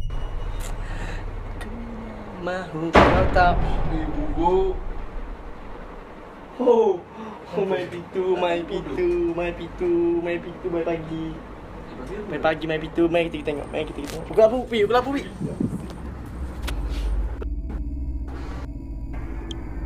Nak guguk, babi. Kau buka apa? Macam ni, Pi? Macam ada orang tu. Allah, lampu pulak tutup. Ya, babi tu. Bodoh, ni tinggal aku ke bodoh? Macam babi tinggal aku. Lampu tutup pula. Ruang ketang, ruang jiwa. Bodoh. Bimbang. Biar. Tak pasal pipi. Biar. Ya. Dok orang tu. Dok sini gelak dia. Allah Akbar. Bodoh. Ya Allah. Bodoh. Babi gugah ya Allah. Allahu Akbar. If you look closely, there's a figure, and according to the guys, it's a pokong. Near the edge of the darkness, a pale figure can briefly be seen motionless in the background. The group immediately reacts, and according to the men filming, what they saw was a pokong, a ghost from Indonesian and Malay folklore, believed to be the spirit of a dead person trapped inside their burial shroud. In traditional beliefs, the body of the deceased is wrapped tightly in white cloth before burial, with bindings around the head, neck, and feet. Legends claim that if the soul is unable to move on, the spirit may return in the same wrapped form. unable to walk normally and often described as hopping or appearing stiff and motionless in dark places. Reports of Pocong sightings are especially common near abandoned buildings, graveyards, and isolated roads late at night. Some viewers believe the figure was simply a person standing outside in the darkness. Others are convinced the reaction from the group was too immediate and genuine to be staged. But for those familiar with the legend of the Pocong, the clip taps into a fear that has existed for generations.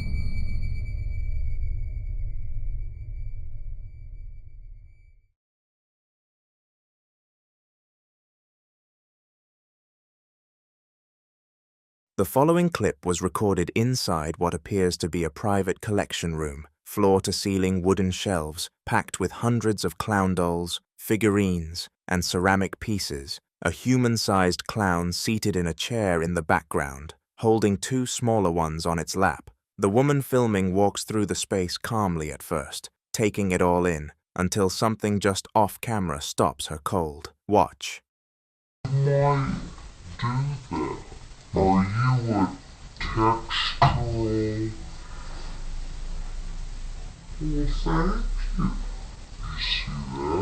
Well, thank you.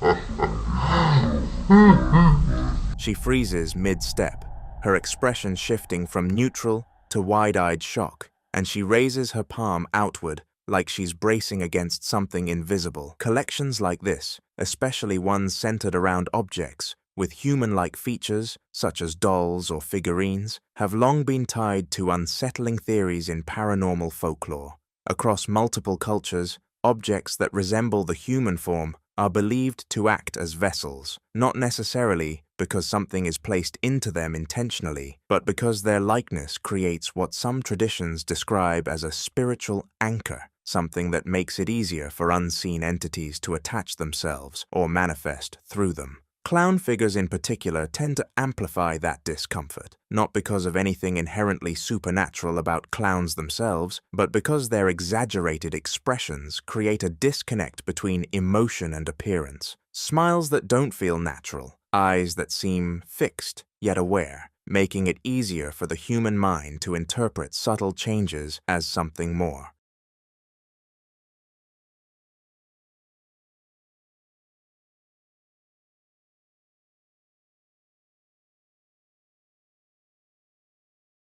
The following video was recorded during a live stream session out of Columbiana, Alabama, in September of 2019, when three men were in the middle of a casual conversation about haunted artifacts, specifically about a trip one of them had taken to the Afterlife Museum in West Virginia, a place known for housing objects with dark histories.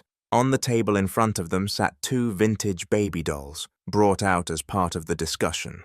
Nothing about the setup seemed alarming. The man on the right, joining remotely via video call, was mid-sentence describing what he'd seen at the museum. Death masks, haunted dolls, the kind of objects people warn you not to bring home. Watch.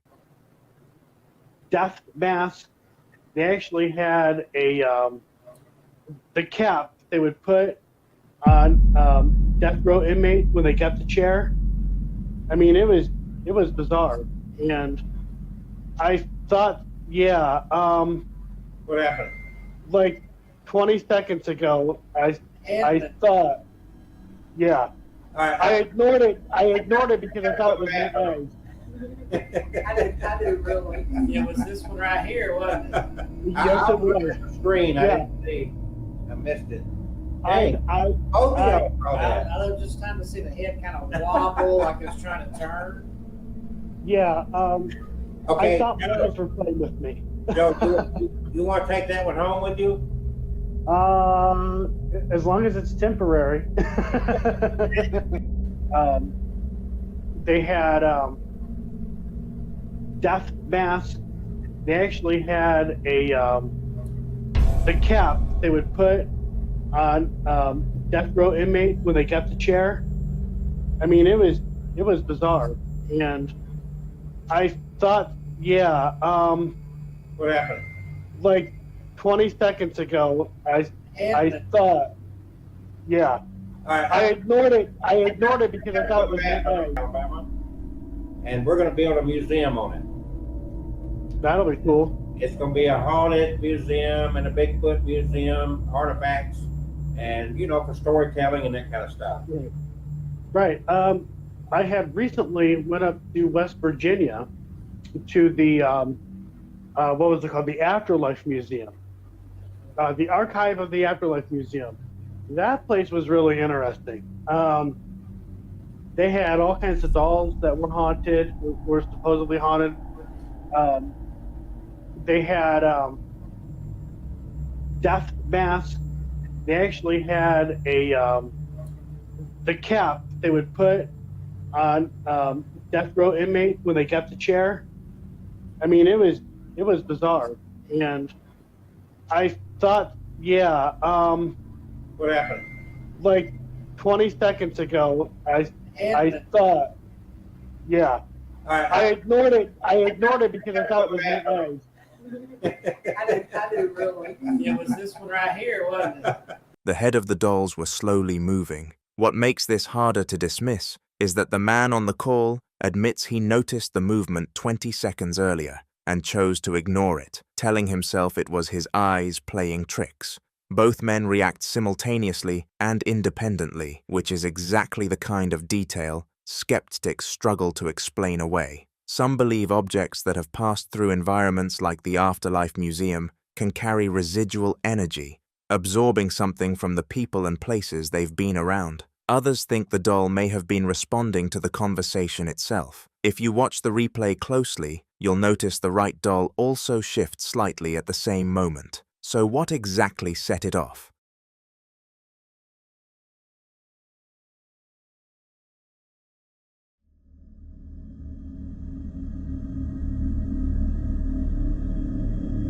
The following video was recorded on a home security camera set up in a living area, looking down a dark hallway toward a closed white door. The house appears quiet, no one moving, no lights on, nothing out of the ordinary by any visible measure. And then, fairly early in the footage, something changes. Watch.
Some viewers think the figure is a camera artifact, a long exposure glitch layered over the original feed. Others aren't so sure, pointing out that the object moving independently happens in the same footage, and that kind of pairing, a visual apparition followed by physical movement, is something that keeps showing up in home security cases like this one. Whether the movements in this clip were caused by vibration, an unseen draft, a camera illusion, or something else entirely remains unclear.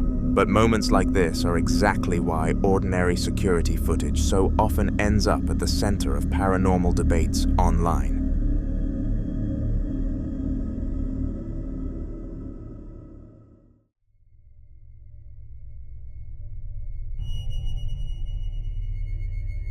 Now, in this next clip, a man wakes up in the middle of the night to the sound of footsteps on his basement stairs.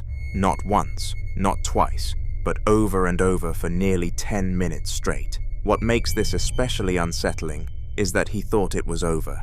Earlier that week, he'd visited a cemetery, and after that, every bit of activity in his home had gone completely quiet. He believed whatever had been following him had returned to where it came from. He was wrong. So he grabs his flashlight and starts moving through the dark house, narrating as he goes, clearly shaken. Watch. Alright, so I was woken up this morning to the sound of walking up and down my basement stairs again. It was over and over and over for probably 10 minutes straight. He was just walking up and down the basement stairs. Now, this is the first any type of activity I've had in the last week. Now, I opened the cemetery up on Monday, and since then I've had absolutely no activity here at home. So I thought that whatever followed me, or whatever it was, returned to the cemetery, and that was it. But like I said, I woke up to, the back door's locked, all the windows are locked.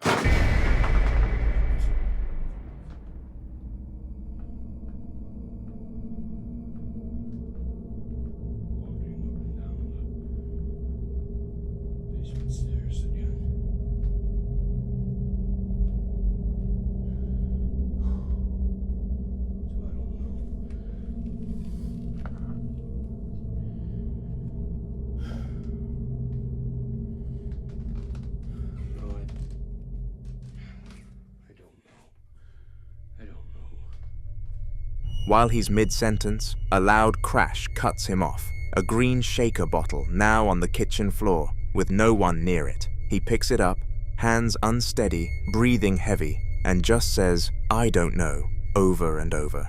You can hear the defeat in his voice. Some believe this is classic poltergeist behavior, objects displaced by an unseen force as a direct response to the witness's presence. Others think whatever came back from that cemetery didn't come alone, but what do you think?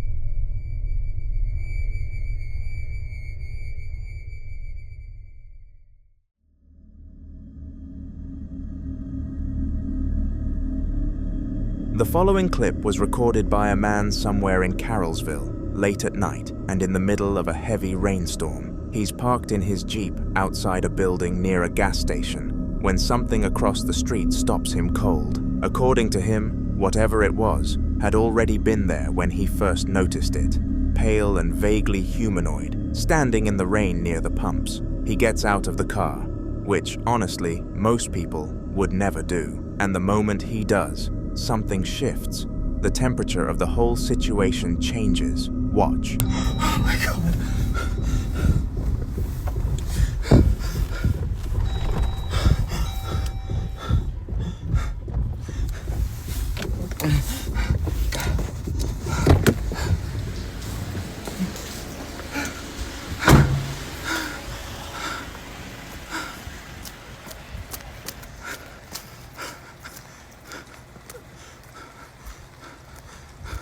What the do you want?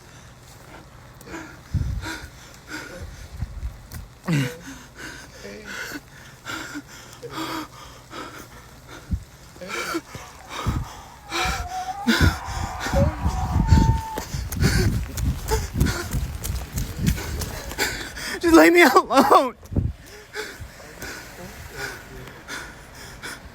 Just leave me alone, please.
That figure in white, standing across the road in the dark and the rain, doesn't move the way anything should.